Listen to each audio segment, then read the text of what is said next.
The man known to history as Albert Einstein is one of the most talked about figures in history, yet most people only know fragments of his incredible journey.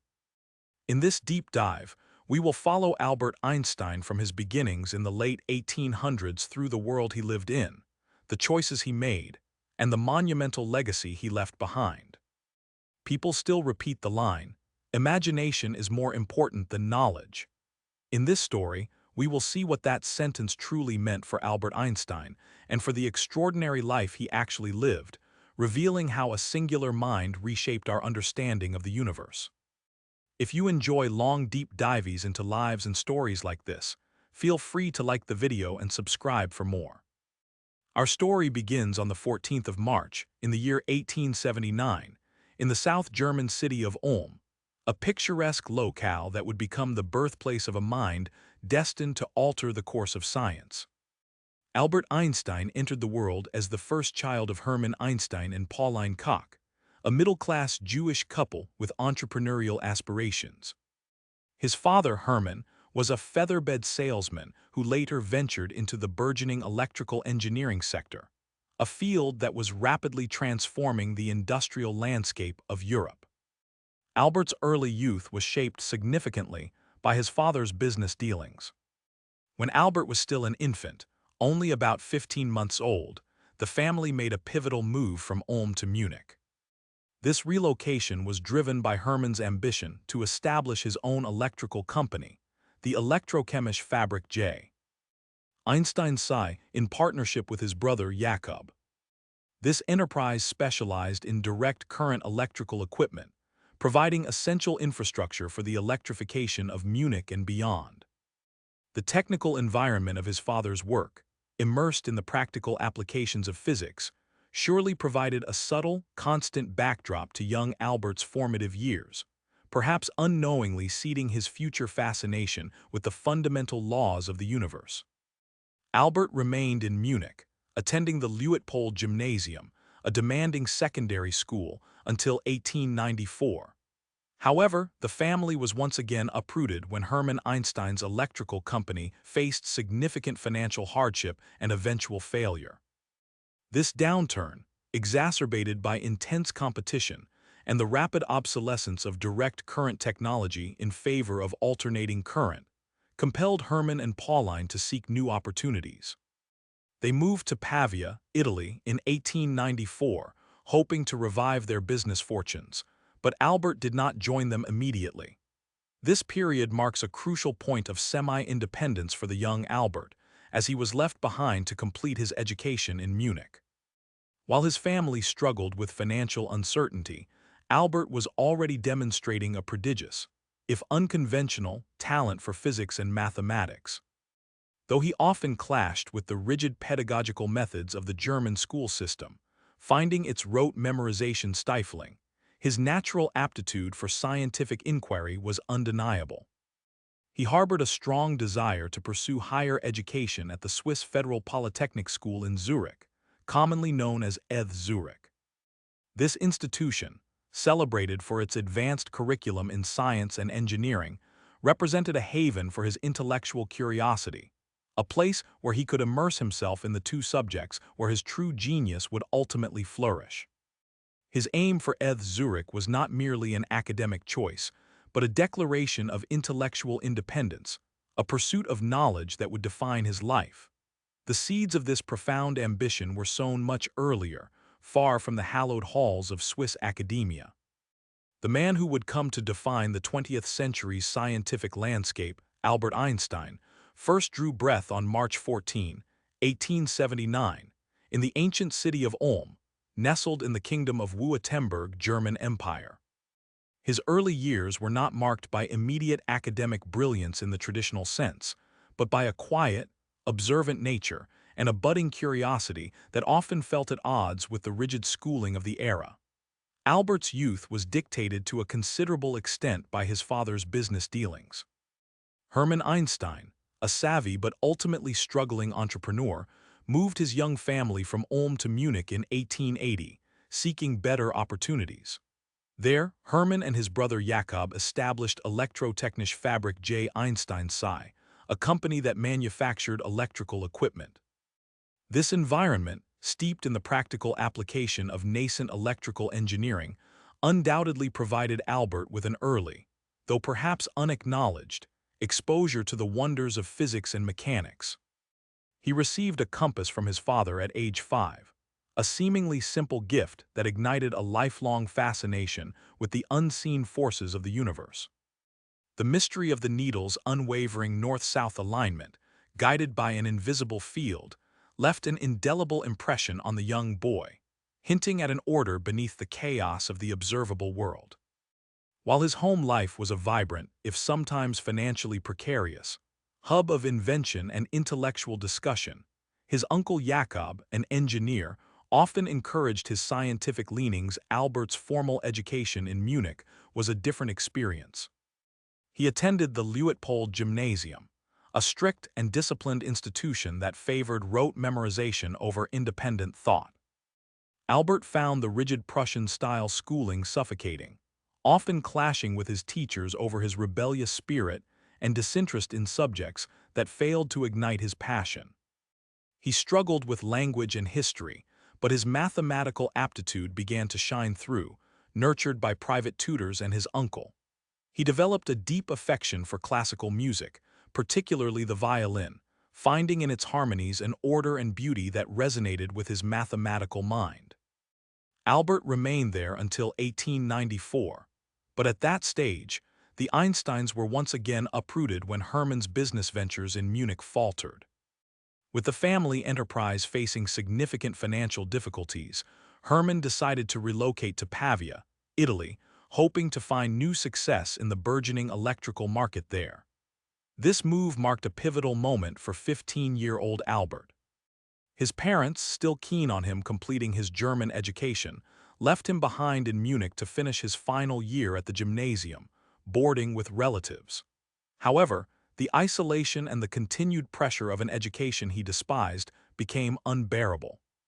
Faced with compulsory military service upon graduation, an idea he vehemently opposed, and longing for the freedom to pursue his own intellectual path, Albert soon followed his family to Italy. His arrival in Pavia, though initially seen as a dereliction of his academic duty by his stern headmaster, was a breath of fresh air. It was a period of relative freedom, allowing him to explore Italy and deepen his burgeoning interest in science and philosophy without the constraints of formal schooling. It was during this year that he truly began to grapple with fundamental questions about light, space, and time, questions that would eventually lead to his revolutionary theories. Yet, the necessity of obtaining a diploma to enter higher education soon became apparent. After failing an entrance exam for the prestigious Swiss Federal Institute of Technology, ETH Zurich, due to his poor performance in non-scientific subjects, he enrolled at a cantonal school in Aarau, Switzerland. There he thrived in a more liberal and encouraging environment, living with the family of the school's principal, Jost Winteler. This year in Aarau proved instrumental, not only for his academic development but also for his personal growth, as he adopted the Swiss ethos of independent thinking and democratic values. It was in Aarau in 1896 that Albert finally completed his secondary education, earning his diploma and successfully gaining admission to the Swiss Federal Polytechnic School in Zurich, commonly known as ETH Zurich. There he would study physics and mathematics, the two subjects in which he had demonstrated a prodigious, almost innate, talent and which he knew were the true avenues for his intellectual destiny. This institution, celebrated for its advanced curriculum in science and engineering, represented a haven for his intellectual curiosity, a place where he could immerse himself in the two subjects where his true genius would ultimately flourish. His aim for ETH Zurich was not merely an academic choice, but a declaration of intellectual independence, a pursuit of knowledge that would define his life. At the close of the 19th century, in the progressive but still deeply traditional academic world, Malva Marek found herself in a truly unique position. She was one of only 2 female students enrolled in the mathematics and physics section at the prestigious Zurich Polytechnic, a testament to her exceptional intellect and unwavering ambition. Such a pursuit for a woman at that time was not merely uncommon. It was a quiet rebellion against the prevailing norms that largely confined women to domestic spheres or less rigorous academic paths. Her presence there signaled a rare mind, unafraid to challenge expectations. It was within these hallowed halls that she and Albert Einstein, drawn together by their shared passion for physics and their unconventional thinking, soon formed a deep intellectual and personal connection. Despite the brilliance that would later define his name, Albert Einstein did not immediately find an easy path after his graduation. It may seem peculiar in retrospect, given his monumental future contributions, but he struggled significantly to secure a teaching position. His sometimes rebellious attitude towards established academic authorities during his student years, coupled with a lack of strong recommendations, likely played a role in this initial difficulty. For a time, he took on temporary, often unsatisfying teaching jobs, including substituting at various high schools. This period of professional limbo, a stark contrast to the effortless genius often portrayed, highlights a universal struggle. Even the most extraordinary minds can face mundane career obstacles and the humbling reality of a competitive world. During these formative years, both Marek and Einstein were engaged in intense intellectual work. Individually, they each made major contributions to various fields within the study of physics, delving into problems that challenged the existing paradigms. However, it was perhaps their collective pursuit that was most profound. Their home, first as students and later as a married couple, became an intellectual laboratory where ideas were debated, calculations were checked, and groundbreaking concepts were born. Their shared intellectual environment was a dynamic space, rich with discussion, criticism, and mutual support, forming the crucible in which many revolutionary thoughts took shape. This intense period culminated in 1905, Einstein's so-called miracle year, when he published several pivotal papers. Among them was a groundbreaking work entitled On the Electrodynamics of Moving Bodies, which fundamentally altered humanity's understanding of the physical universe. This paper introduced the theory of special relativity, a concept that defied long-held Newtonian principles. It posited that the laws of physics are the same for all non-accelerating observers, and crucially, that the speed of light in a vacuum is the same for all observers, regardless of the motion of the light source.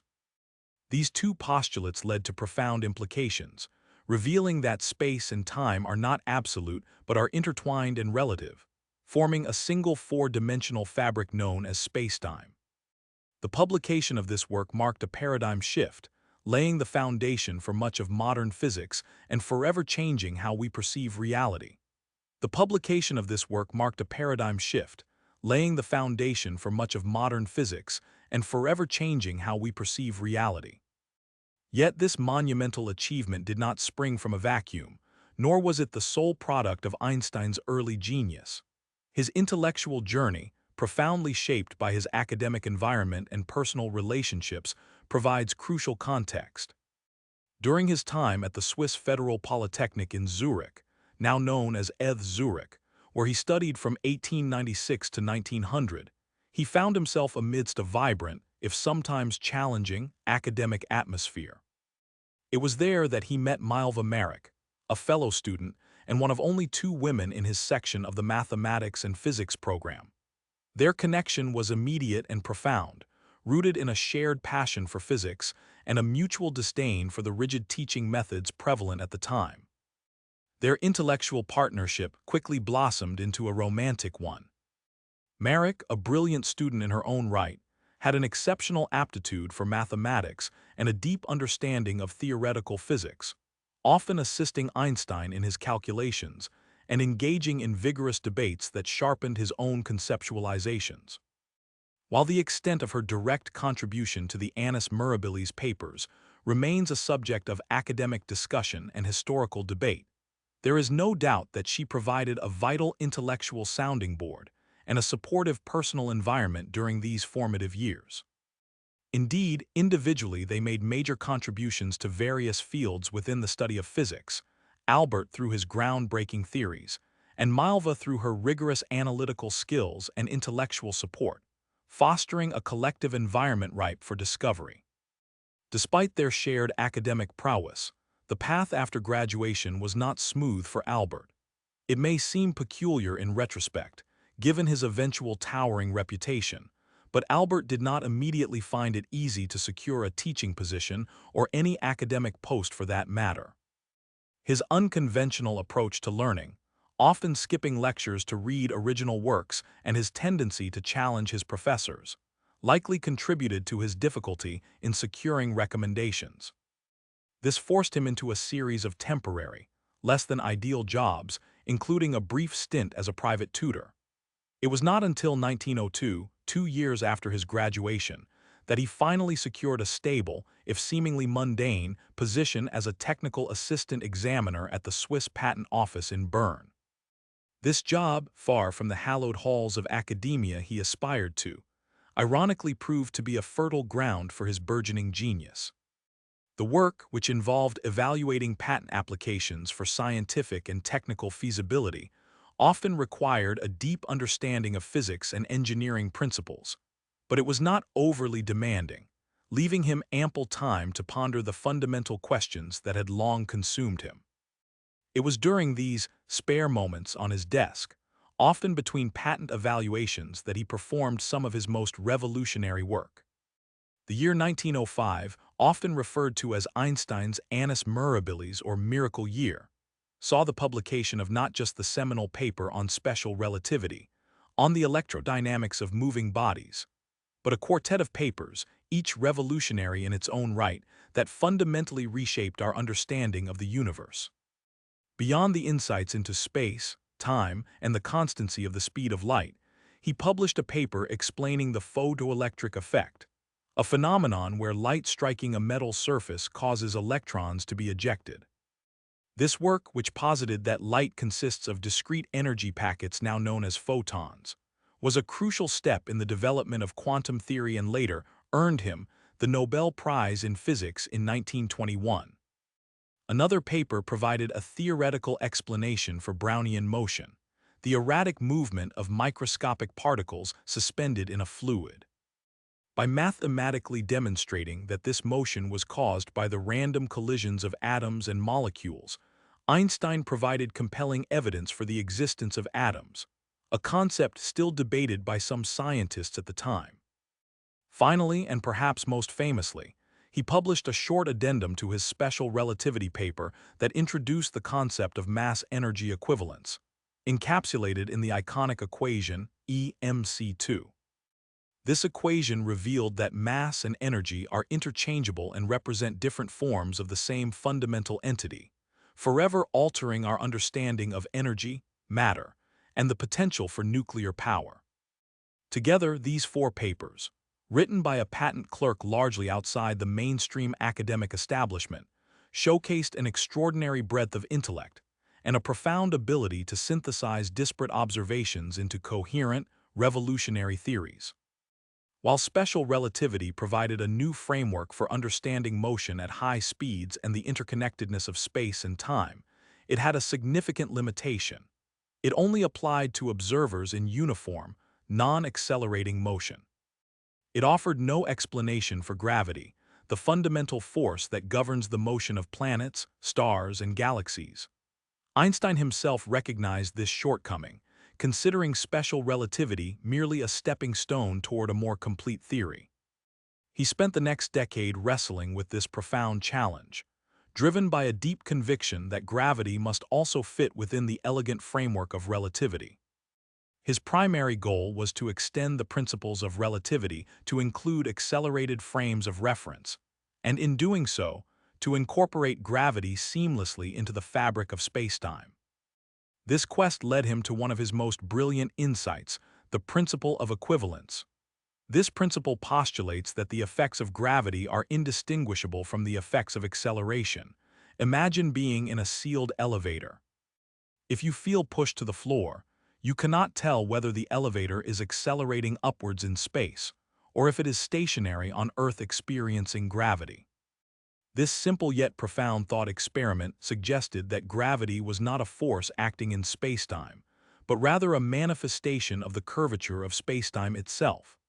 This was a radical departure from Isaac Newton's description of gravity as a force acting instantaneously between distant objects. Einstein proposed that massive objects like planets and stars warp the very fabric of spacetime around them, and what we perceive as gravity is simply objects following the shortest path through this curved spacetime. It was an idea that required a completely new mathematical framework, one that went beyond the Euclidean geometry familiar from school and into the realm of Riemannian geometry, a complex field that describes curved spaces. In early 1914, Albert Einstein made a significant move to the German capital, Berlin. This decision marked a new chapter in his scientific career, as he accepted a prestigious position at the Prussian Academy of Sciences and became a professor at the University of Berlin. His first wife, Malva Marek, agreed to accompany him, bringing their two sons, Hans Albert and Eduard, to this bustling city. However, the relocation to Berlin also coincided with the escalating strains in their marriage, which had been under pressure for several years. The academic opportunities in Berlin were immense, yet personally, the change brought their already fragile relationship to a breaking point, setting the stage for their eventual separation. It was not until the mid-1910s, amidst the escalating global conflict of the First World War, that Einstein began finalizing his groundbreaking research on the subject of general relativity. This ambitious undertaking built upon his earlier work on special relativity, but now sought to incorporate gravity into the fabric of space and time. General relativity proposed a radical new understanding. Gravity was not a force, as Isaac Newton had described, but rather a curvature of space-time caused by the presence of mass and energy. It was a conceptual leap of immense proportions, demanding sophisticated mathematical tools and an unwavering commitment to challenge centuries of established scientific thought. The years spent developing this theory were marked by intense intellectual struggle and a profound sense of isolation, even as the world around him descended into war. In late 1918, Europe and the wider world began to emerge from the devastating grip of the First World War. The armistice brought an end to 4 years of unprecedented destruction, leaving a continent scarred and societies in disarray. Although the immediate aftermath was characterized by immense political and social upheaval, the cessation of hostilities also created a new opening for scientific discovery to transcend national boundaries once more. For Einstein, the war years had been personally challenging, a period where his pacifist convictions often put him at odds with the prevailing nationalism. However, the peace that followed would soon pave the way for his revolutionary theory to receive the international attention and empirical validation it deserved. Decades later, in 1931, Einstein traveled to California, specifically to the Mount Wilson Observatory, with a distinct purpose. He wanted to meet the astronomer Edwin Hubble. This visit was not merely a social call. Einstein wished to personally thank Hubble for his groundbreaking research, which provided crucial empirical evidence for an expanding universe. Hubble, through his observations of distant galaxies, had confirmed that the universe was not static, as previously assumed, but was actively stretching and growing, with galaxies moving away from each other. This finding lent profound support to Einstein's general theory of relativity, which had predicted such cosmic expansion, even though Einstein himself had once introduced a cosmological constant into his equations to maintain a static model, a move he would later famously call his biggest blunder. Their meeting symbolized a powerful intersection of theoretical genius and observational triumph, cementing a new understanding of the cosmos that continues to inspire exploration today. To truly appreciate the profound impact of Einstein's later work, including his interactions with pioneering figures like Edwin Hubble, one must first understand the pivotal period that shaped his most revolutionary ideas. While the 1931 meeting with Hubble marked a zenith in the empirical validation of his theories, Einstein's path to general relativity had been long and arduous, deeply intertwined with personal sacrifice and intellectual struggle. Thus, early in 1914, Albert Einstein made a significant move to the German capital, Berlin, accepting a prestigious position at the Prussian Academy of Sciences and becoming a professor at the University of Berlin. This was a critical career advancement, offering him unparalleled freedom from teaching duties to dedicate himself entirely to his research. His first wife, Milva Marek, initially agreed to move with him, bringing their two sons, Hans Albert and Eduard. However, the relocation to Berlin exacerbated the already strained relationship between Albert and Milva. Their marriage, which had faced challenges for years, was unable to withstand the pressures of this new environment and Einstein's relentless focus on his work. The cultural and personal differences, coupled with Einstein's burgeoning celebrity and Milva's growing sense of isolation, soon led to their separation. Milva and the boys returned to Zurich later that year, marking the effective end of their shared life, though their divorce would not be finalized until 1919. This period, while personally turbulent, paradoxically provided Einstein with the singular focus he needed to tackle the monumental intellectual challenges ahead. Yet, it was not until the mid-1910s that he began finalizing his research on the subject of general relativity. For nearly a decade, since his formulation of special relativity in 1905, Einstein had been grappling with the limitations of his earlier theory, particularly its inability to incorporate gravity.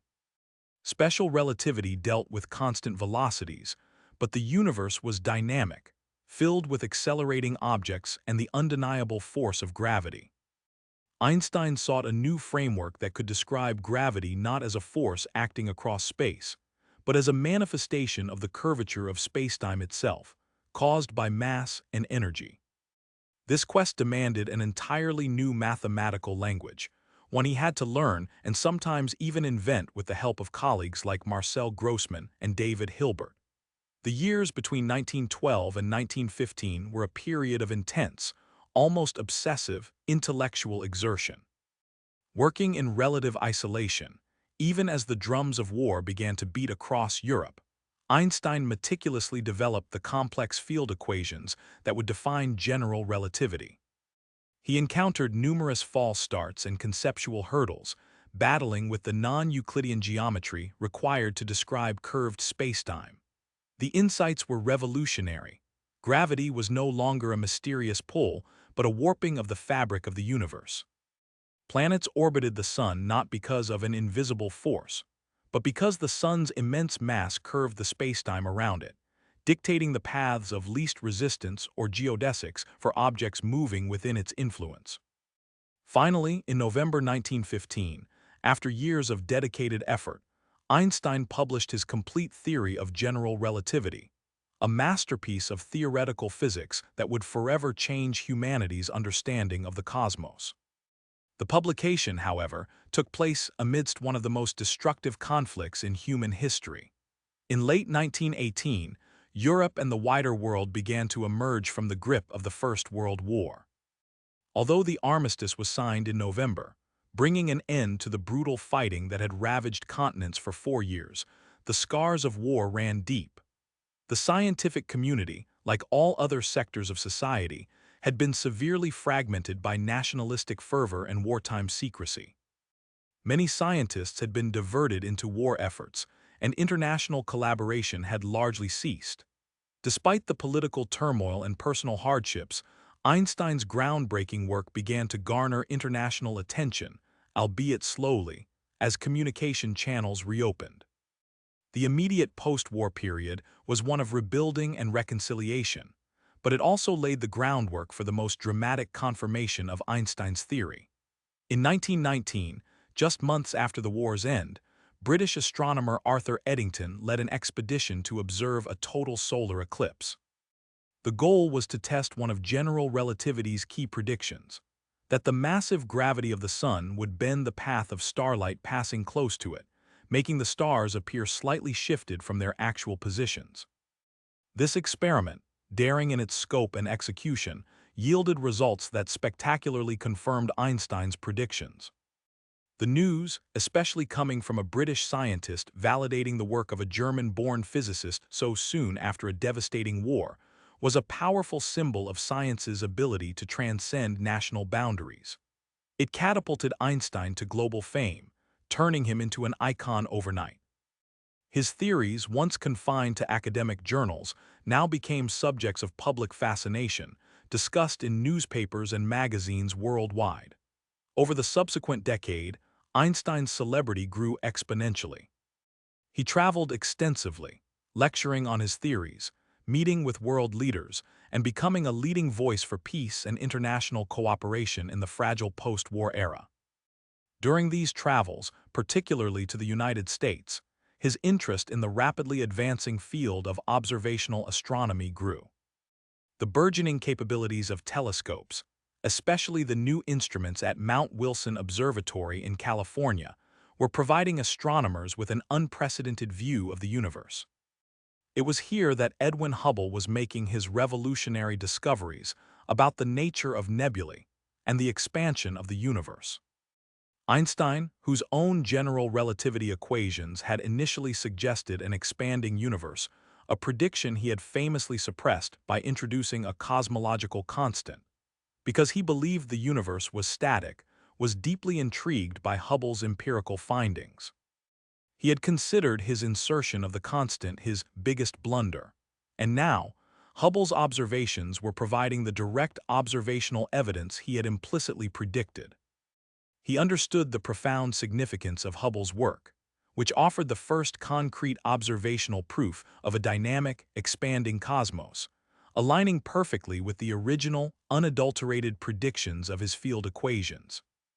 Recognizing the monumental implications of Hubble's research, he wanted to meet Hubble and thank him for his research, which he duly did in 1931.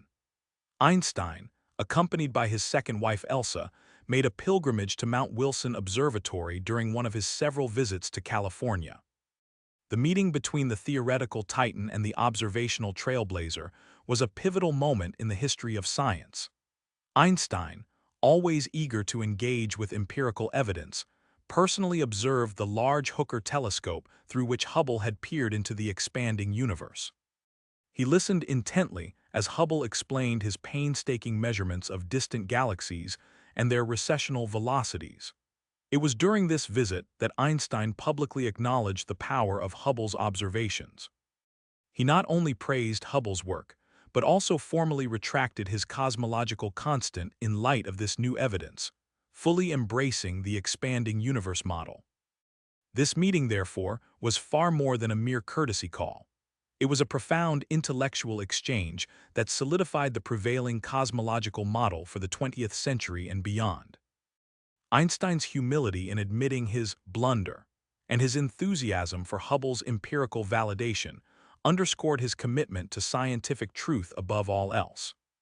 The images of Einstein and Hubble together at the observatory, two giants standing on the precipice of an unimaginable cosmic frontier, became iconic, symbolizing the indispensable interplay between bold theoretical prediction and rigorous observational proof that underpins our modern understanding of the universe. Their handshake represented a bridge between abstract mathematics and the tangible reality of the cosmos, forever altering humanity's place within it. Despite the initial purpose of Albert Einstein's visit being a position at the California Institute of Technology, a role which was successfully secured, his trip to America in 1933 is generally more remembered for his time spent in California itself.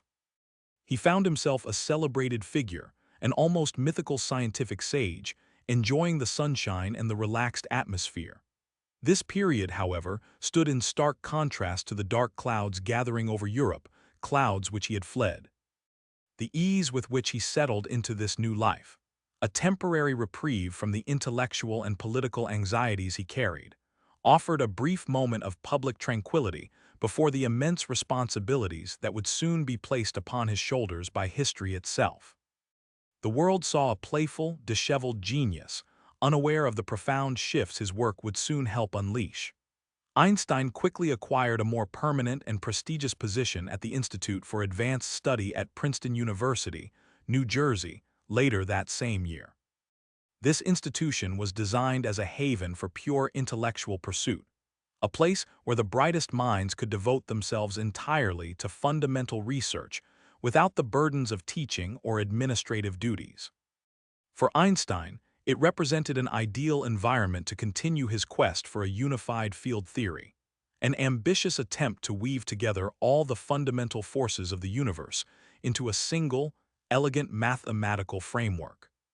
He spent the remainder of his active scientific life largely immersed in this profound theoretical work, seeking a grand synthesis beyond his earlier triumphs of relativity.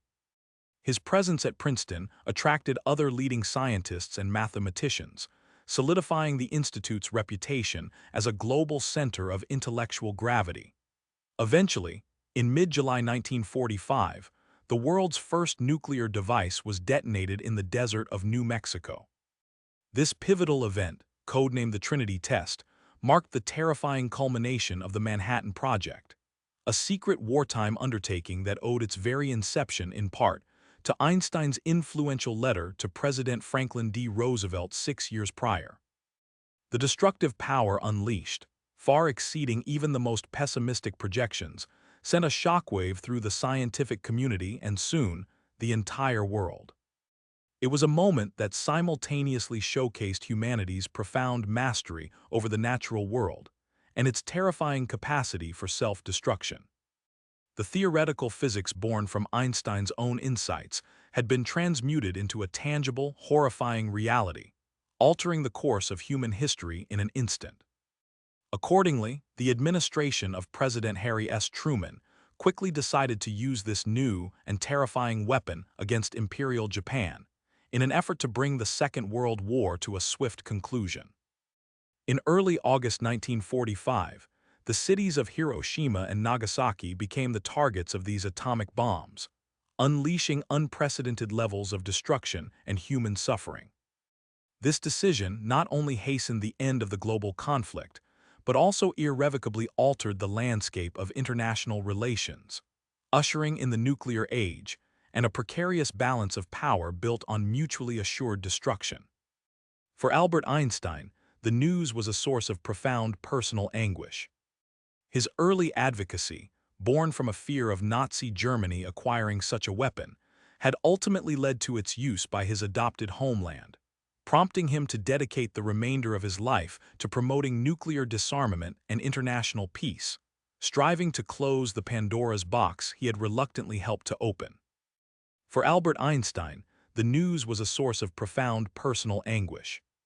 His early advocacy, born from a fear of Nazi Germany acquiring such a weapon, had ultimately led to its use by his adopted homeland, prompting him to dedicate the remainder of his life to promoting nuclear disarmament and international peace, striving to close the Pandora's box he had reluctantly helped to open.